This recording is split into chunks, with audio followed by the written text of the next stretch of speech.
அவனியாபுரம் ஜல்லிக்கட்டு நடத்துவது தொடர்பாக மாநகராட்சி டெண்டர் கோரப்பட்டிருக்கிறது. அவனியாபுரம் ஜல்லிக்கட்டு நடக்கும் இடத்தில் வசதிகளை ஏற்படுத்த டெண்டர் கோரியது மதுரை மாநகராட்சி.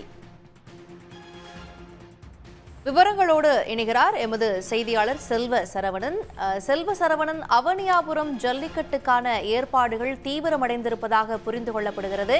டெண்டர் கோரப்பட்டிருக்கிறது. என்னென்ன விதிமுறைகள் எல்லாம் இதில் இருக்கு? விவரங்கள் என்ன?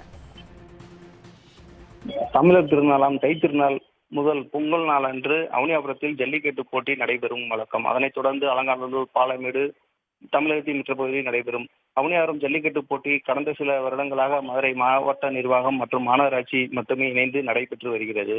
தற்போது ஜல்லிக்கட்டு போட்டிக்காக மதுரை மாநகராட்சி மண்டலம் 5 வார்டு எண் 92 பகுதியில் உள்ள முக்கிய சாலை, அவனியாபுரம் முக்கிய சாலை, வெள்ளக்கல், கல்குளம் சாலை, செம்பூரணி மெயின் ரோடு உள்ளிட்ட பகுதிகளில் சாலை சீரமைப்பு பணிகள் மற்றும் அடிப்படை வசதிகளுக்காக மாநகராட்சி சார்பில் 7,39,000 ஒப்பந்த புள்ளி வெளியிடப்பட்டுள்ளது. அதேபோல் ஜல்லிக்கட்டு நடைபெறும் அவனியாபுரம் திருப்பரங்குன்றம் சாலை, மாடுபிடி வீரர்கள் மற்றும் ஜல்லிக்கட்டு தடையில் வருவதற்கான தடுப்பு வேலிகள் ஆகியவற்றை அமைக்கும் பணிக்காக மதுரை மாநகராட்சி சார்பில் 43,79,000 மதிப்பில் ஒப்பந்த புள்ளி வெளியிடப்பட்டுள்ளது.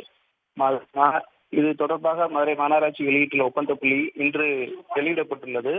இது குறித்து ஒப்பந்த புள்ளி ஜனவரி மாதம் 3ஆம் தேதி மதுரை மாநகராட்சி அலுவலகத்தில் திறக்கப்படும் என மாநகராட்சி சார்பில் அறிவிப்பு வெளியிடப்பட்டுள்ளது.